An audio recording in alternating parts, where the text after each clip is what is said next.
할렐루야. 사랑하는 성도 여러분, 신축년 새해가 밝았습니다. 인사 한번 합시다. 새해 복 많이 받으시기 바랍니다.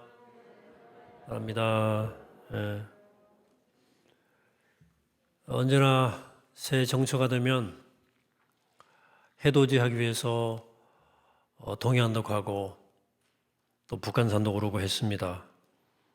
또 여기저기 인사를 다니기도 하고 했는데 우리는 정말로 조심스러운 새 출발입니다. 조심스러움을 넘어서 적막하기까지 한 그 정초입니다. 어떤 의미에서는 차분하게 새해를 출발할 수 있겠다 하는 장점도 있습니다.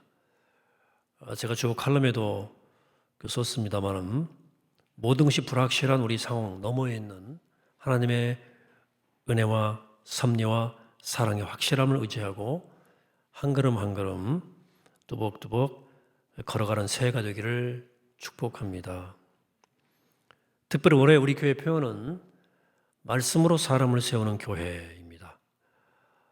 제가 지난 한 해 코로나와 싸우면서 교우 한 사람 한 사람이 정말 교회다 하는 생각이 절실했습니다. 교회를 세우는 것은 결국 성도 한 사람 한 사람을 말씀으로 세우는 것이다 하는 사실을 절감하게 되었습니다. 그래서 올해 말씀으로 사람을 세우는 일에 최선을 다하려고 합니다. 일에 우리 모두 함께 동역하게 되기를 바랍니다. 우리는 공동체거든요. 혼자 걷는 길이 아니고 함께 걷는 길입니다. 내일부터 함께 말씀을 나눕니다. 시편 23편입니다. 특별히 새벽 기도에 함께 걷게 되기를 바랍니다. 이 시간을 새벽 5시 반으로 늦춘 이유가 있습니다. 온 가족이 한번 이 기도에 도전해 보시라 하는 겁니다. 원래 9시, 5시 하면 집이 먼 분들은 4시쯤 집을 나와야 했었습니다.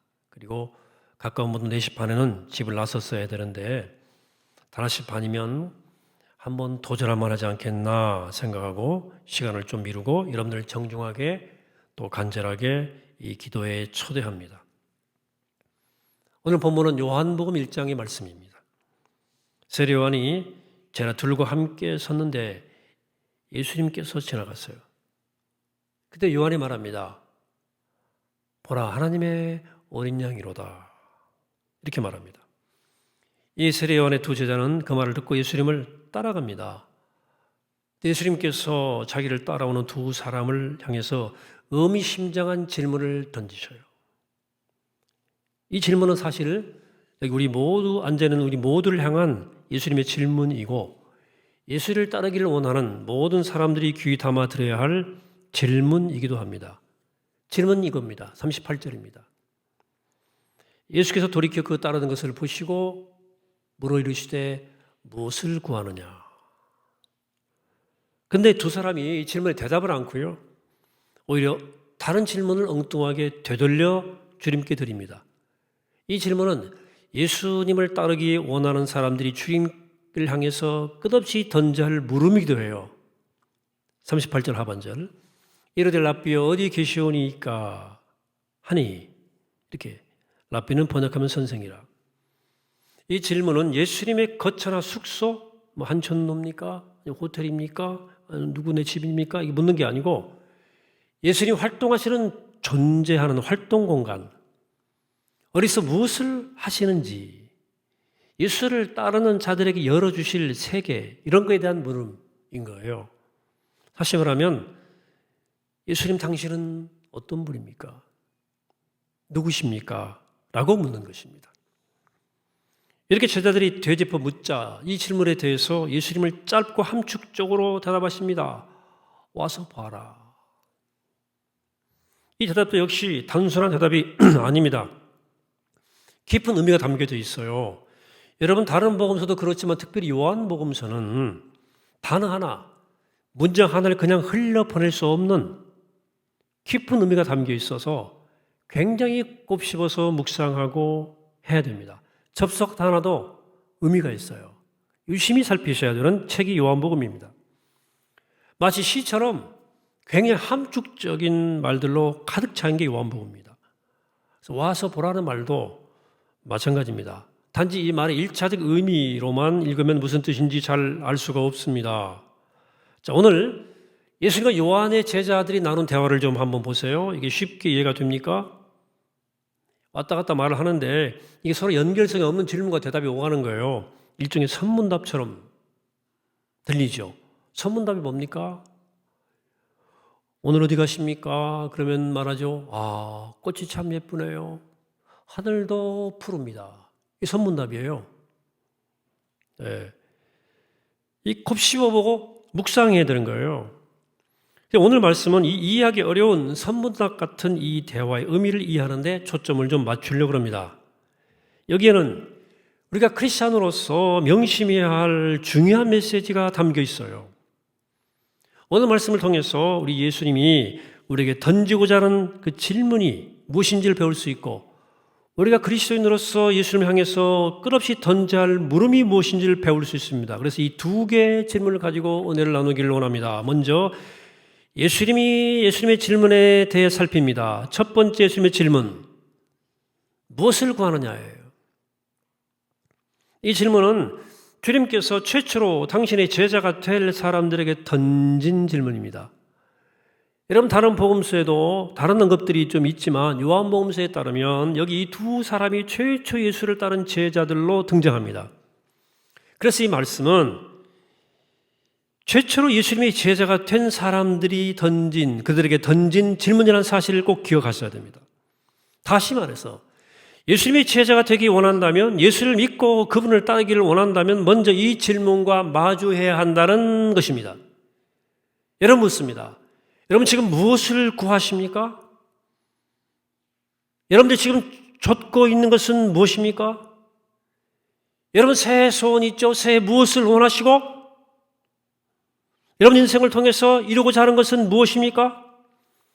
여러분들 지금 계획하고 도모하고 추진하는 것들을 통해서 여러분 결국 얻고 싶은 것이 뭡니까? 무엇을 구하니? 중요한 질문이에요. 우리 인생을 살면서 끝없이 무언가를 바라고 원하고 추구합니다. 그 원하는 것을 얻기 위해서 인생을 다 허비하지만 바치지만 왜 내가 그것을 바라고 그것을 추구하는지 그 궁극적 목적을 잊어버릴 때가 많습니다. 그냥 바라고 원하고 구하고 쫓아가는 거죠. 가령 우리가 돈을 벌려고 그렇게 애를 쓰지 않습니까? 모든 걸 쏟아붓지 않습니까? 그런데 왜 내가 이러는지에 대해서는 깊이 생각해 보지를 않습니다. 나는 이걸 원해, 나는 저것을 바래, 나는 뭐가 되고 싶어, 나는 이것을 추구해라고 말할 때 우리가 정말 추구하는 것은 뭐냐 이거예요. 우리가 무엇을 구하고 원할 때 우리는 단지 그것만을 갈망하는 것은 아닙니다.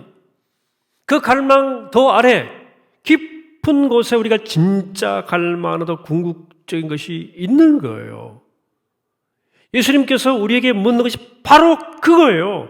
네가 원하고 바라고 구하는 것을 통해 너 진짜 구하는 거 있지 않아? 이렇게 묻으시는 거예요. 너 그것만 구해? 그게 다야? 너 뭘 구하니? 너 나를 쫓아오겠다고 그러는데, 예수 믿겠다고 그러는데 왜 쫓아오니? 왜 믿니? 그 궁극적 이유가 뭐냐? 묻는 거예요. 어떤 서구의 사회학자가 서구인들이 중요시 여기는 삶의 세 가지 가치를 조사했습니다. 결과 첫 번째 돈, 두 번째 성공, 세 번째는 패밀리, 가족이었어요. 남녀노소를 불문하고 대부분의 사람들은 제일 먼저 돈을 모으고 싶어 했고요. 그 다음에 사회적으로 인정받는 성공적 자리에 오르고 싶어 했고요. 그리고 나면 그 부와 성공의 전리품들을 가지고 살아가는 가족과 함께 누리고 싶어 했습니다. 이상한 것도 아니고요. 잘못될 것도 없는 지역이 상식적이고 동의할 만한 연구 결과예요. 우리나라도 조사하면 결과가 크게 다르지 않을 것이라 생각합니다. 그러나 이 사회학자는 이렇게 지적합니다. 사람들에게 돈과 성공과 가족은 중요한 것을 넘어서 맹목적 신앙이 되었다고 말합니다. 이것을 위해서라면, 즉 돈, 성공, 가족을 위해서라면 어떤 의심도 반성도 하지 않겠다는 경향이 있다는 말인 거예요. 물론 돈이 중요하고 성공도 중요하고 가족은 얼마나 중요합니까? 이 가치들은 절대로 평가차려될 수 없는 매우 중요한 가치들입니다. 그러나 중요하지만 이것이 우리가 인생을 살아가는 궁극적 목적일 수 있을까 하는 물음을 가지자는 거죠. 자, 돈과 성공과 가족, 그것을 얻음으로 우리가 진짜 얻으려고 하는 것은 뭐예요? 그게 다예요? 자, 여러분, 돈과 성공과 가족을 위해 사는 게 인생의 목적의 전부라고만 믿고 살아왔다면, 여러분들이 근데 예수쟁이라면 이쯤에서 우리는 예수님의 질문과 마주할 필요가 있다. 너 정말 무엇을 구하고 있니? 여러분들이 우리가 삶의 분투를 하면서 온 힘을 다해서 얻고 싶은 것은 무엇입니까? 내 꿈과 소망과 열정은 무엇을 지향하고 있습니까? 내가 밤잠을 못 이루며 우리가 얻고자 하는 것은 무엇이냐는 거예요. 주님이 질문하시는 거예요. 너는 무엇을 도대체 구하고 있니? 제가 이 물음에 대해서 바로 답을 하라고 드린 질문은 아닙니다. 내가 뭔가를 몰입해서 막 정신없이 쫓아가고 막 살 때가 있잖아요. 막 구하고 있을 때 그때는 잠시 멈춰 서서 브레이크 받고 내가 지금 무엇을 구하고 있지? 라고 한 번쯤 물어보라는 거예요. 인생을 살다가 가끔 실패나 좌절을 겪죠. 어려움을 겪고 고난을 당할 때가 있습니다. 그렇죠? 정상적인 삶의 궤도를 본의 아니게 벗어날 때가 있습니다. 코로나가 그렇죠. 반갑지 않은 손님 만나서 우리 삶이 송두리째 흔들릴 수도 있습니다. 1년이 돼가고 있어요. 우린 흔히 이런 상황을 불행하거나 좋지 않은 상황이라고 여기지만 사실은 이런 상황은 결코 불행한 상황이라고만 말할 수 없습니다. 왜냐하면 이런 상황에서 비로소 우리는 누가 말하지 않아도 스스로 멈춰 서기 때문이에요. 그리고 자연스럽게 난 지금 뭘 하고 있나? 나는 지금 제대로 길을 가고 있나? 라고 하는 근본적인 궁극적 질문을 던질 수 있기 때문이에요. 그러므로 우리가 이런 근본적인 질문을 던질 수밖에 없는 힘든 상황에 있다면 여러분들은 은혜 아래에 있는 거예요. 주님이 주실 어떤 찬스, 기회일 수 있는 거예요.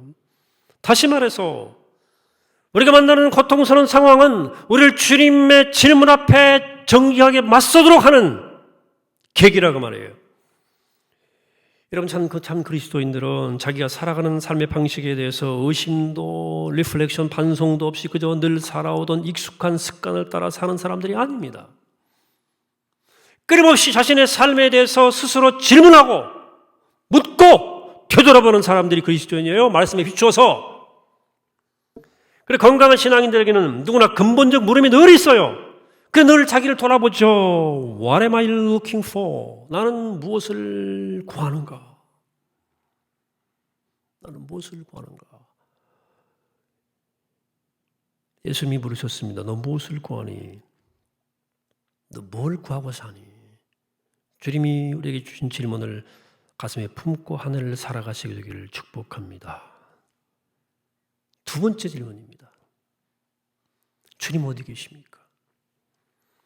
본문에서 세례 요한의 제자였던 두 사람은 랍비 어디 계십니까? 그랬거든요. 랍비는 선생님이란 호칭이라고 그랬죠. 일반적으로. 첫 번째 질문이 주님이 우리에게 던지고자 하신 질문이었다면 이 두 번째 질문은 우리가 주님께 여쭤야 하는 질문이에요. 우리가 흔히 처음 만나는 사람에게 어디 사는지 묻곤 하죠. 단순한 호기심이나 인사치레일 수 있어요. 그러나 고대 유대 사회에서는 어디에 사는지, 어디 묵고 있는지를 묻는 것은 굉장히 진지한 관심의 표명이고 일반적으로 이런 물음을 하지 않았어요. 오늘 말하면 이런 것 같은 거, 비슷한 거, 비슷하게 좀 찾자면 홀로 사는 남자가 홀로 사는 여자에게 다가서서 어디 사세요? 묻는 것과 비슷하다고 할 수 있습니다. 여러분 싱글이 싱글에게 함부로 이런 질문하기 쉽지 않습니다. 그때 어디 사세요? 하는 말은 굉장한 관심의 표현입니다. 그냥 집의 위치가 궁금해서 그냥 이 의례적 질문이 아니고요. 깊은 관심을 갖고 있기 때문에 그런 물음하는 거예요. 호감, 궁금증, 관심을 가지고 묻는 거죠. 왜냐하면 그가 사는 곳을 알면 그가 어떤 문화적 환경 속에 있는지 그러니까 수의동인지 압구정동인지, 어떤 분위기를 좋아할지 어떤 취향일지를 미루어 짐작할 수 있어요. 저도 누가 저한테 전주 산다 혹은 부산 산다 거제도 산다 그러면요, 제가 살아봤던 것이기 때문에 어느 정도 그려지는 그림이 있어요. 그러니까 사는 곳을 묻는다는 것은 깊은 관심이 있다는 뜻이고, 당신이 사는 곳에 한번 가보고 싶다는 뜻이기도 하고, 결국은 당신을 좀 깊이 알고 싶다는 뜻이기도 하는 거예요. 그런 의미에서 아까 말씀드린 대로 어디 계십니까? 어디 사십니까? 라는 질문은 예수님이 머무시는 장소나 숙박 장소, 호텔 호수를 묻는 것이 아니고, 당신이 누구시고 어떤 분이고 어떤 분인지를 알고 싶다는 고백이에요. 다시 말해 주님을 알고 싶어하는 순수한 갈망의 표현인 것입니다. 여러분, 주님은 어디 계십니까? 주님은 어디 계시죠? 하는 질문은 우리가 예수님께 던져야 할 질문이라고 말씀을 드렸습니다. 그런데 우린 예수님을 믿고 있지만 우리 안에 이런 질문이 별로 없는 것 같다는 거예요. 주님을 믿고 따른다고는 하는데 우리 안에 주님 당신은 누구십니까? 어떤 분이십니까? 라고 진지하게 묻지 않는다. 그렇지 않나요? 제 말이 틀렸나요? 뭔가 내가 필요할 때 주님에게 이것저것을 구하면서 주님을 부르기는 하지만 주님 정말 당신은 누구십니까? 라고 묻지 않는다는 거예요. 주님을 정말 알고 싶은 갈망이 현저히 부족하다. 예수를 믿고 구두에 걷는 모든 믿음의 선배들은 이 물음을 계속 물었습니다. 예수님 당신은 누구십니까? 여러분, 예수님이 정말 누구신지 어떤 분인지 궁금하십니까? 알고 싶냐고요? 예수님에 대해서 갈망이 있냐고요? 그런 지식이나 정보 이런 거 말고, 누군가에게 들어서 귀동냥한 거 말고 내 존재의 중심이 이해하는 그런 알므로 예수를 알고 싶지 않냐 그 말이에요. 직접 주님을 보고 만지고 더 생생하게 느끼는 어떤 그런 방식으로 예수님을 알고 싶지 않냐 그 말입니다. 주님 어디 계십니까? 어디에 묵고 계십니까? 라는 질문이 이렇게 주님을 알고 싶어하는 진정한 그리스도인의 갈망의 표현인 것입니다. 우리에게 이 질문이 필요해요. 예수님을 진정으로 알고 싶어하는 갈망을 가진 사람이 예수의 제자가 되는 거예요. 갈망이 없는데 되겠습니까? 예수님이 최초의 제자가 되었던 이 두 사람, 세례요한의 제자들에게는 주님이 계시는 곳을 알고 싶어하고 주님이 어떤 분인지를 알고 싶어하고, 그래 할 수 있으면 그분과 함께 가까이 거기서 머물고 그분과 함께 살고자 하는 갈망이 있었어요. 그 갈망이 있었던 두 사람은 예수님의 첫 제자가 될 수 있었다. 그런 뜻에서 우리도 이 질문을 던질 수 있어야 됩니다. 주님은 어디 계십니까? 주님 누구세요? 주님 누구세요? 예수님이 대답하시죠? 와서 보라 그랬어요. Come and see 그랬어요. 굵고 짧은 대답입니다. 와서 보라. 이 말씀은 너 궁금하면 한번 와서 봐, 이런 뜻으로만 읽으면 안 됩니다. 예수님은 자신에 대해서 알고 싶은 갈망으로 가득 찬 두 사람에게 기꺼이 자신을 열어주셨어요. 오픈하신 거예요. 그것이 come, 오라의 의미입니다. 내게 오라는 거예요. 우리 믿음이 작고 아무리 죄가 많고 부족해도 만일 주님 안에 주님을 알고자 하는 깊은 갈망이 있다면 주님은 우리를 향해서 지체 없이 자기를 활짝 열어주시고 우리를 초대하실 겁니다. 여러분들이 교회 나온 지 얼마 안 되었고 신앙 연륜이 짧고 제자가 되기에는 나는 많이 부족하다 생각되어도, 심지어 여러분들이 아무것도 몰라도 성경 한 번도 안 읽었어도 여러분 마음속에 예수님을 알고 싶은 갈망이 있으면 누구나 제자가 될 수 있습니다. 여러분, 삭개오가 누굽니까? 예수님에 대해서 아무것도 몰랐습니다. 소문만 좀 들은 거예요. 근데 예수님을 보고 싶은 갈망으로 나무 꼭대기에 올라갔어요. 그리고 예수를 인격적으로 만나지 않았습니까? 예수를 알고 싶은 갈망이 있으면 그것으로 충분합니다. 그럼 예수님이 우리를 초대하세요. 오라고 말씀하십니다. 어서 와라. 여러분이 주님의 오라는 음성을 듣게 되기를 축복합니다. 누가 나한테 주입해서 억지로 집어넣은 지식과 내가 스스로 알고자 갈망을 품고 다가서 알게 된 진리는 천지 차이입니다. 주님에 대한 갈망이 가득 찰 때 주님에 대해 가장 잘 알 수 있습니다. 목사가, 어떤 목회자가, 유명한 강사가 집어넣어준 정보보다 훨씬 더 잘 알 수 있어요. 주님을 알고자 하는 갈망이 가득 찼던 두 사람은 예수님께 가까이 가게 되었고 주님을 알게 되었고 결국은 주님을 알고 첫 제자가 되었습니다. 그것이 see, 보라의 의미예요. 보라, 알 수 있잖아요. 보면 come and see, 알고 싶은 갈망이 있다면 내가 가까이 와서 나를 이해하고 나를 보고 나를 알게 될 거다. 그래서 우리가 만약 정말 주님을 알기를 갈망한다면 결국 주님을 이해하고 알게 되어 있습니다. 그러므로 사랑하는 여러분, 올 한해 주님의 come and see, 와서 보라고 하는 주님의 음성을 꼭 듣게 되시기를 축원합니다. 1960년대 미국을 열광의 도가니로 몰아넣었던 전설적 가수 한 사람이 있습니다. 제니스 조플린이라는 사람, 혹 아시는 분 계신지 모르겠어요.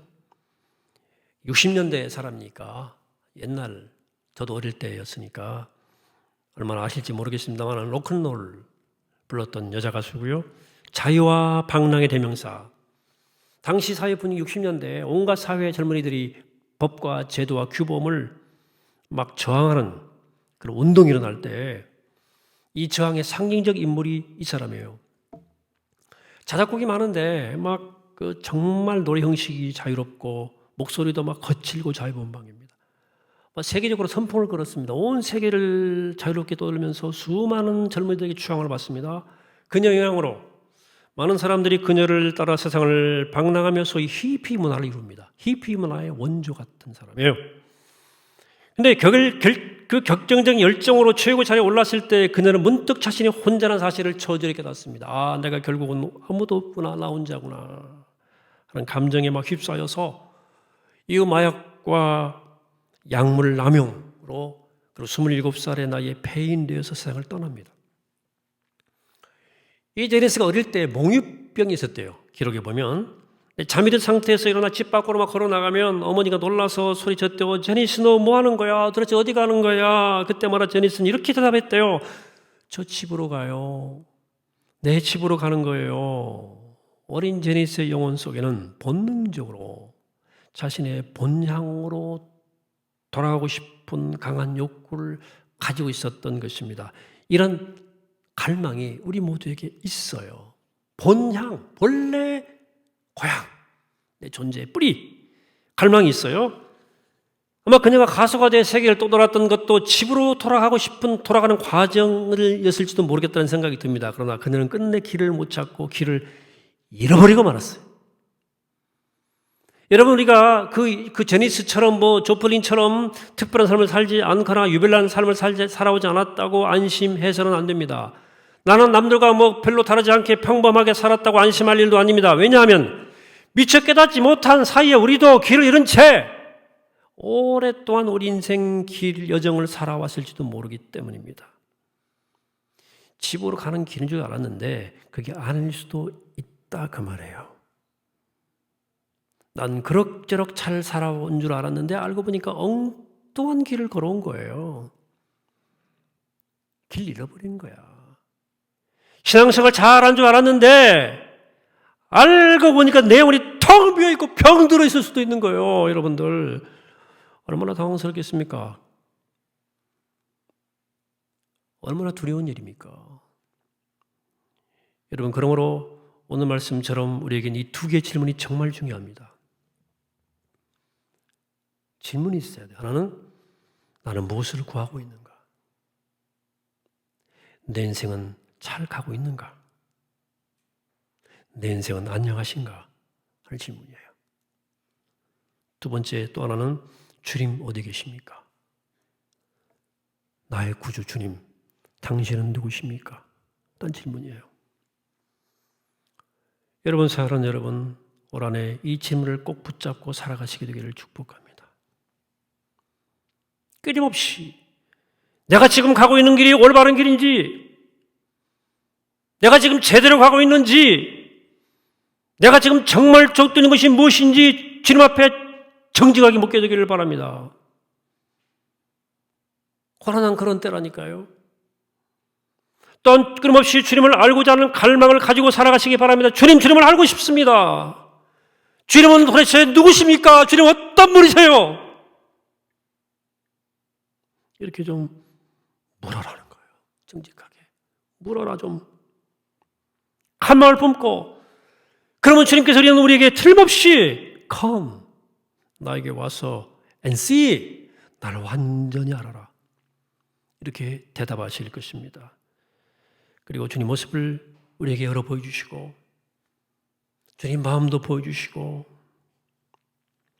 놀라운 뜻도 알게 하시고 이해하게 하실 것입니다. 바로 2021년 이 Come and See, 와서 보라의 축복이 우리 교회, 우리 모두의 삶에 함께하게 되기를 이 시간 주의 이름으로 간절히 축원합니다. 보겠습니다. 걸어가신 아버지 하나님, 2021년 코로나 한복판에서 또 출발합니다. 주님, 멈춰 섰는데 여전히 제대로 질문 못하고 있습니다. 하나님, 제대로 묻게 도와주옵소서. 나는 무엇을 구하고 있는가?